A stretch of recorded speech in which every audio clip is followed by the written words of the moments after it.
So if we ask this question to any other kid, what do you think they would say? And they'll say blue because that appears most.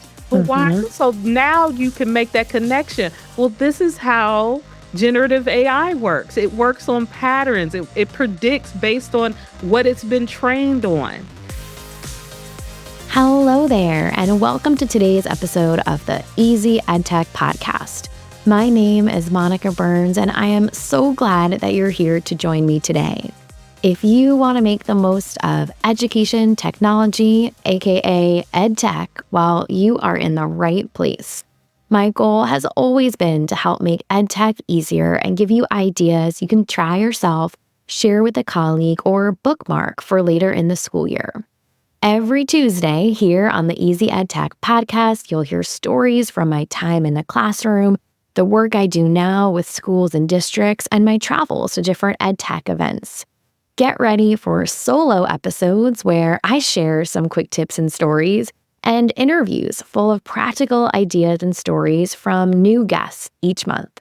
If we mention something you'd like to check out, make sure to click the link. You'll find it in the episode description or the summary area where you're listening to this podcast, or you can find every episode and all of the resources we mention by going to classtechtips.com/podcast, or by going to classtechtips.com and just clicking on the Easy EdTech podcast button at the top of the page.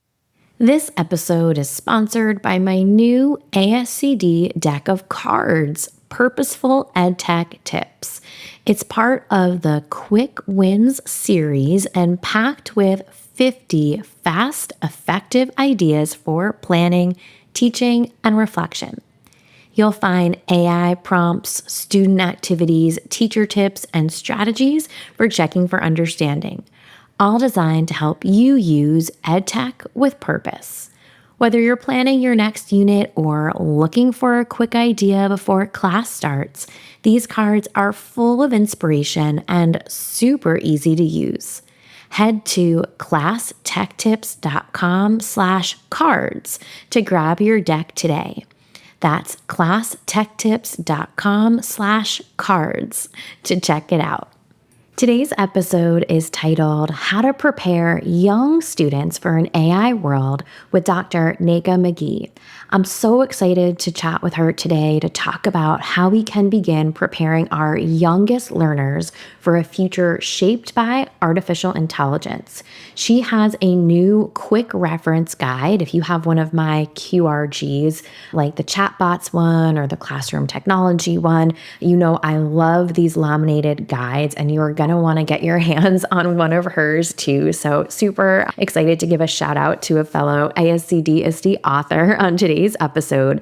But today we're going to talk about some of the things you'll find in the guide. We'll go into some of her favorite unplugged activities designed specifically to build AI literacy through hands-on play and critical thinking. These are super simple, high-impact strategies, and although our conversation's really focused on early childhood, elementary education, one, you could totally try these activities with secondary students. I think it's great for sparking conversations.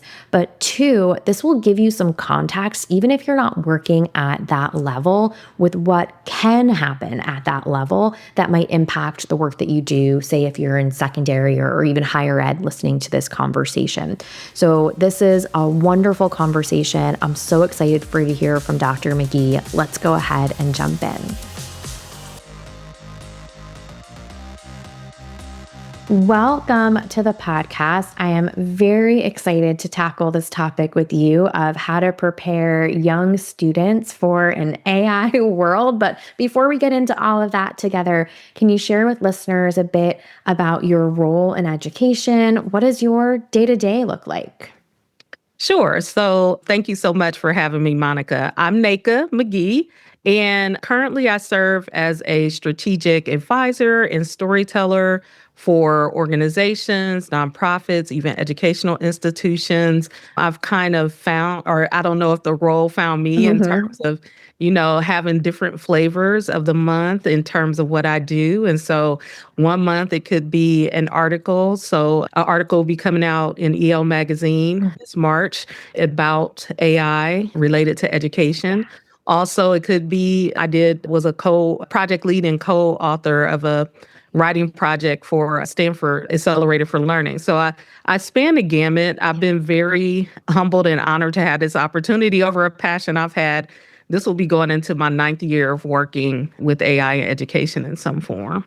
Yeah, and just I'm so glad that you shared a bit about just your various roles and things that you're working on, because I think it really is a great way to jump into this bigger conversation, right, around not just the AI of it all, but your new quick reference guide that came out in January is focused on preparing younger students, right, young children for an AI influenced world, age of AI, right? All the ways we might describe kind of the time that we're in. So, why is it important for educators to start this work in early childhood rather than waiting for, say, secondary or later grades?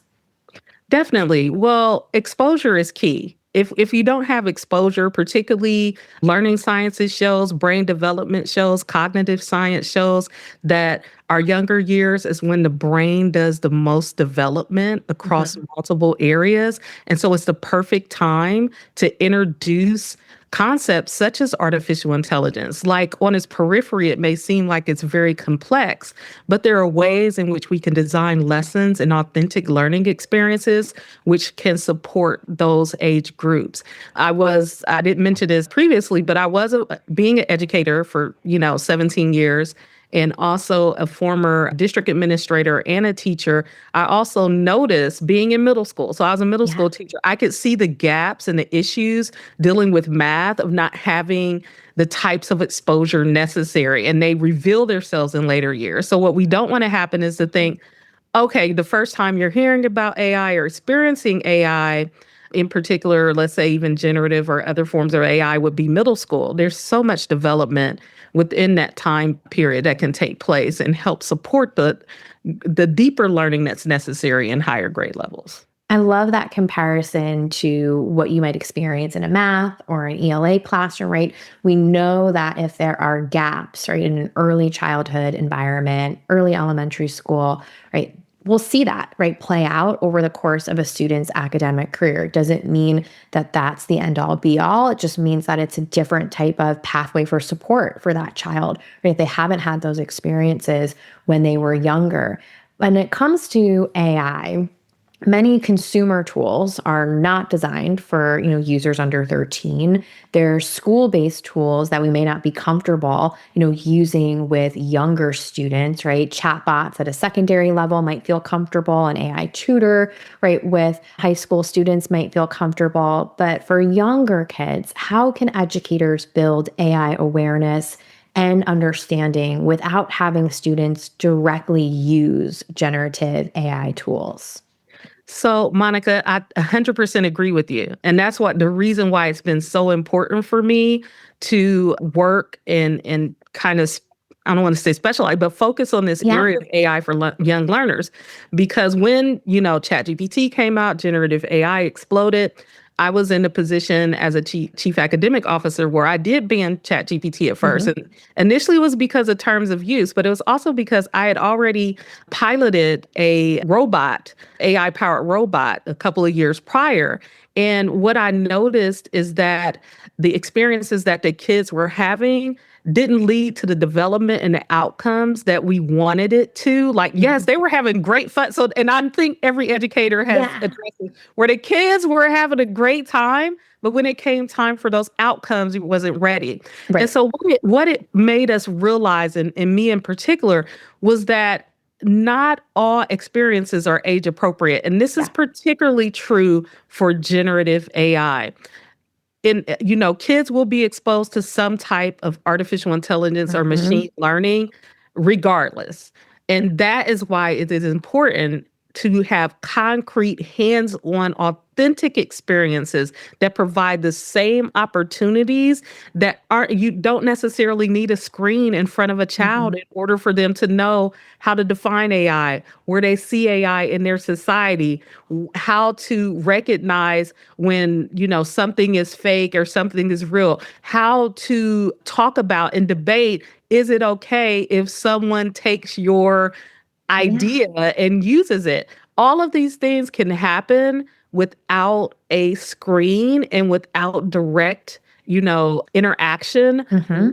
generative AI.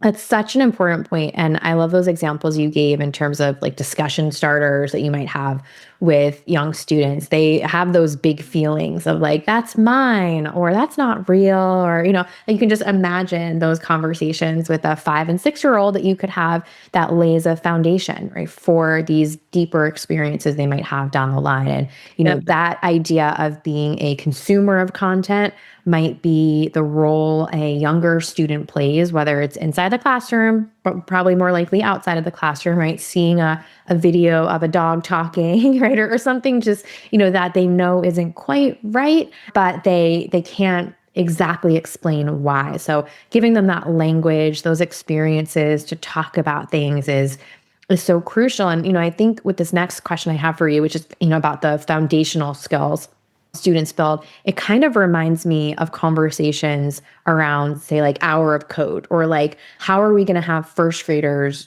do something with coding, right? And if you've spent time in those spaces, there's lots of activities kids can do that help build the foundation for what might be computer science exploration down the line. So I'm wondering if there's parallels here. How do foundational skills like pattern recognition, classification, prediction, right? How does that connect to both AI literacy and the other academic goals we might have for young learners?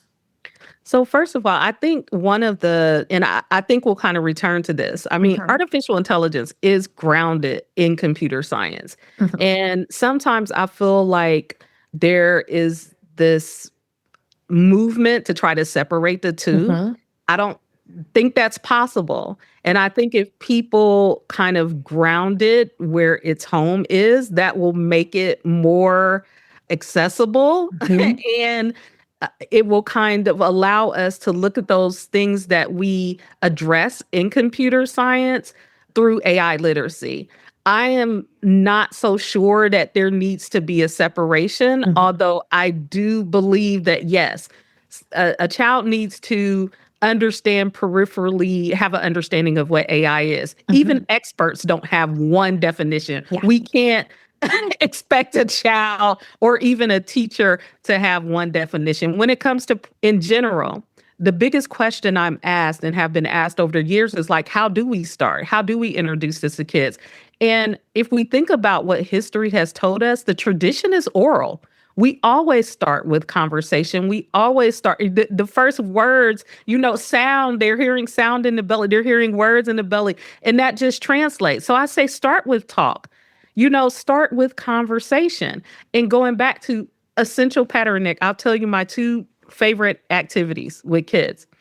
The first one is, okay, answer this question. This or fill in the blank. The sky is, some will say blue, some will say cloudy, some will say, and so Mhm. you might even say to, and with younger kids, okay, take a crayon and draw, tell me what you Yeah. think. Then put them together and say, why? Okay, so if we ask this question to any other kid, what do you think they would say?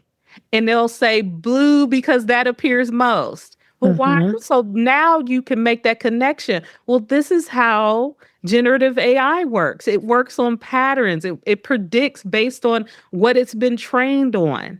The second one is closely related. I take a paper plate, and it was actually just came off of an accident. I was just playing around. This was early Dolly, Mhm. OpenAI. And I entered in some instructions to draw a happy face on a paper plate. So I go through these instructions just like I told ChatGPT at the Mhm. time. And then I say, if we gathered all these up, what do you think will happen? So I have them see that they'll hold them up. Everything is different. So yes, we Mhm. different. And then I show them the image where it comes without a nose. Like the image at the time. And so that's another lesson. So it's that it's not alive, it's not real, and it makes mistakes. And so it's important for you as the little tiny human to, even as a tiny human or as adult, to check the work that is outputted from these systems. And so those are just two examples of how you can use hands-on activities, still get deep, never touch a computer, and the child has a recognition that is sticky, that when they start interacting with these systems more, they have an awareness that supports their learning. Yeah, just those two examples are fantastic. And I think for someone listening who might feel, understandably intimidated about, facilitating a conversation with young students, or how do I talk about this with kids, in a way that's developmentally appropriate, right? Those are two great examples, that someone could try out this week, right, to spark a conversation and make this, happen, right, in their learning environment. So you mentioned this a bit around, the pattern recognition piece. And I think one of the things that comes up so much for, working with older students, adults, talking about AI, is trying to figure out how something is real or not, right? Or if it's fake, or if, we find, when we work with chatbots, sometimes it hallucinates, or it gives something that sounds really good, but isn't actually true, or, factually, correct. So how can educators help children understand that AI systems can make mistakes and, connect back to those human decisions, even at an early age? So, particular, I just one concrete example is showing that image Hmm. that I showed you, and showing images that a child still doesn't need to interact. A teacher or educator or a family member can enter something in or show examples. You can generate a picture of a apple and then ask, image generator to generate a picture of an apple. There's one thing that I love I wouldn't show this necessary one. I love for educators or, caregivers or family members to try this, but to say, even, okay, show this image of this apple and redo it like 10 times, 15 Hmm. times, just to show how it changes. And so they start to see that these changes will occur, and that this is not a system that is built on accuracy as a word. It's Yeah. built on prediction and what comes next. And so I think that those are just some concrete ways. We're not asking kids, I think, at that age to, like, hey, go generate a picture or go make this Hmm. decision. We're saying, here's these images, look what happens, what do you think? And then just following up, what do you think about this? I mean, kids Hmm. are very savvy, and they have a level of understanding that they can make those connections. As you get older, I love to talk about, because one of the big, they're going to have to deal with deep fakes. And sometimes, Hmm. particularly, even though we're talking about very young kids, but even in elementary, how kids love facts. You Oh, remember yeah. the book fair that the kids run to the fact books, the, like, Guinness Book of World Records and things Hmm. like that. And so I talk about how even back in 2020, I was watching some type of a conference, and a lady was talking about this machine. Like, even back then, they were dealing with deep fakes. And I can't recall the name of it offhand because it has a really long name.